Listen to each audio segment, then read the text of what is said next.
maybe see some laces, some trap arms. Yeah, we got Sammy Julian on the mat, one of our best referees. You know, obviously at the World Championships, at the Olympic Games. You know, we got a really good staff here on the mat here. So looking forward to this, getting the action started. So we're gonna have Samara Chavez taking on Sydney Petzinger. Petzinger in the red, Chavez in the blue, and we are underway. They are match number 1 of the night. 2-on-1 right away there for Petzinger.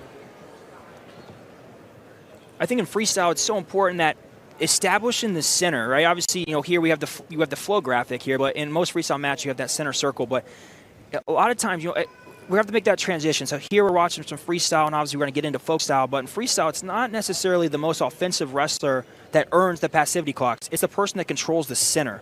So obviously we see a shot here looking to run around, but I think Petzinger's doing a pretty good job here of controlling the 2-on-1, kind of dictating the center circle. So I would look to see blue get put on the first kind of passive warning here. And just as David says that, the mat official was indicating towards blue momentarily as they head towards the zone. 2-on-1 for Chavez now cleared out. So middle of the mat there. I think if Petzinger just takes one shot, you're probably going to see a warning. And there you see there's going to be a passivity warning against Petzinger.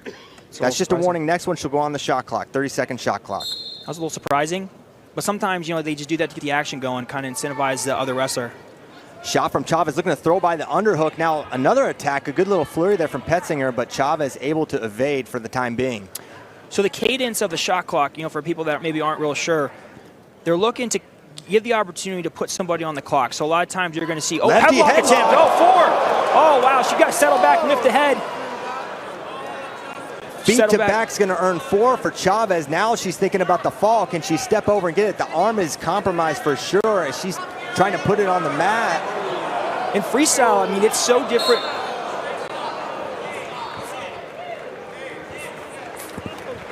Freestyle is so different than folk style. Like, they do not stop things for potentially dangerous. I mean, it's like you get someone in position and you can put them on their back and you finish the match. Like, you have a lot of leadway. And you saw that there with that arm getting bent back, and Chavez jumps out to a 4-0 lead. Nice job with that left-handed headlock. So I was in the middle kind of talking about the passivities, but they're pretty much irrelevant at this point. Once there's points on the board, especially a 4-pointer, you're not going to see passivities come into play at the rest of this match. I mean, I don't necessarily think we're going to be there, but once the referees kind of see that type of scoring, they're kind of stay out of the match for the rest of the time. So now it's going to be up to Petsinger to get points on the board. You saw Chavez go to that head pinch position, cleared out as they stalemate it back to center. They go 1 minute to go in the first period. There's 2 periods in freestyle, 2 3-minute periods. As Petsinger marching forward with that left-sided underhook, bring it towards her. Another left hand. This time Petsinger ready for it, gets a takedown of her own, and now she's working on a gut wrench right side. Can she get it? Petzinger's doing a good job with that left-handed headlock. She got a little too excited in getting headlock, or left side underhook, walked right into a headlock. But that was a good adjustment. Went right back to it, started taking center, felt the headlock, got the takedown. It's been a good match so far. Exciting. A lot of action to get it started. A reminder, there are no ties in freestyle wrestling. Someone is always winning, so if Petzinger were to get 2, there's a double leg straight on, and they're going to say 4. Let's see what the judge says 2 and chair says 2, so that's going to be just a 2-point. And now Chavez trying to take her through, David. Don't quite exposed yet. Nice job. So on that takedown, what they're looking for is exposure off that takedown. So if on the double leg, if you hit an elbow, post a hand, probably going to be 4. But she did a good job of turning down and not exposing her back. So obviously only giving up the 2 takedown. But that's a big momentum changer. You know, give up 2 4-pointers. You're down 8-2. Giving up 2 4s, that's a long way back. So only giving up the takedown keeps her still in this match. Single leg from Petzinger, but then she comes up with an underhook. Swing and a miss on that lefty headlock again. No slip though. Looking for the gut wrench, now working up around the arm as time about to expire here for the first period. So a little momentum on Petzinger's side at the end of the first. That's a good period. I mean, I would say with Petzinger, the big adjustments here, the coaching is like, hey, you're getting the underhook, you're doing a good job, but you're standing up in your underhook. You're giving her a good chance. Although she felt the headlocks, I would say in the underhook, lowering your level, a little bit more pressure. You know, now your snaps are in play. Maybe you're catching a headlock. And for Chavez, you know, what you're doing is working, but you're going to have to score again. I wouldn't feel comfortable with this 6-4 lead. There's going to be more points on the board. If you're Chavez's coach, are you saying, all right, let's abandon the left-sided headlock?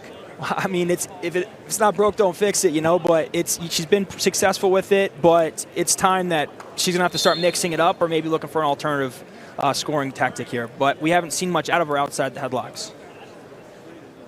Back underway here in the second period. Petsinger holding center. She looks for a leg attack, cleared out by Chavez. Now slide by potentially, but not there for Petsinger. So we've only seen, one passivity warning on Petzinger. I think that now the passivity warnings could maybe come into play a little bit with the way this match has kind of gotten a little tighter. But I don't think they're going to impact the match enough. I think that obviously Petzinger is going to have to score and probably score 2 times. So a 4-pointer carries a little bit more weight. So in a 6-6 tie, Chavez is still going to be winning on criteria having the 4-point exposure. Straight on double attempt again, but Petsinger able to catch and pull up some underhooks of her own. Now she's looking at headlock. Oh, here we go. Settle back. Now close to the fall. Fall confirmed. Boom. It's over. A pin for Samara Chavez. That was exciting. Oh man, Chavez got a nasty headlock. A nasty headlock. Your winner by you said if it ain't broke, don't fix it. That's a key moment